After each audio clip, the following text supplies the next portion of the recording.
So the topic I was going to talk about,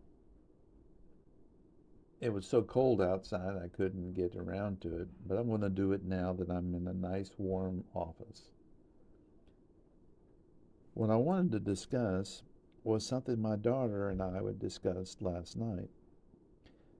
How different she is from my son. They don't have they grew up in the same household, but they don't have very many similarities. They don't like the same music. They don't like the same genres of fictional books. They don't like the same musical artists. Their interests are very diverse. Even though my son played baseball and played in a soccer league, he has no interest in the sports, but my daughter does. She enjoys watching soccer matches and watching baseball on television. My son likes to watch football, even though he's never participated in football. So you're talking about two wonderful people that are very kind and loving toward everyone they meet, but they have almost zero overlapping interests other than the fact that they have a common biological mother and father. So that made me wonder a little bit about how AI is going to be interesting because, as I've mentioned many times in the past, I can see AI developing kind of like a child develops.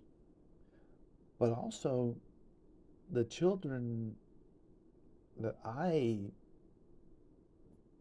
parented are very different based on what they've attached themselves to.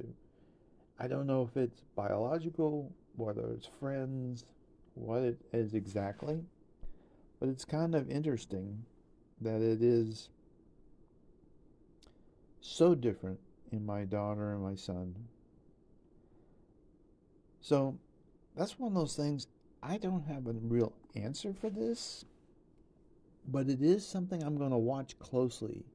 Now, there's different uh, language learning models for the chat stuff, and that is trained differently, and they have training different training sets and stuff like that. So you do get variations based on that. But eventually, the language models are going to learn math, and maybe they can start to train themselves. So if they're training themselves, will there be variations? Uh, Many of my coworkers think that if you don't keep humans involved, they're going to devolve into a different pathway that's ugly or illogical. And I'm not sure that's the case. Even like us, when we start to say silly things, we extrapolate and figure out, yeah, that's kind of a stupid path to take. But we will see. So, anyways, that was the thing I was thinking about talking about today. And like I said, I couldn't do it in the temperatures that were freezing me. And since I was silly enough not to wear something more appropriate for the weather. Anyway, I hope you guys have a wonderful day and just some food for thought as we continue this journey along the artificial intelligence superhighway. Talk to you later. Bye.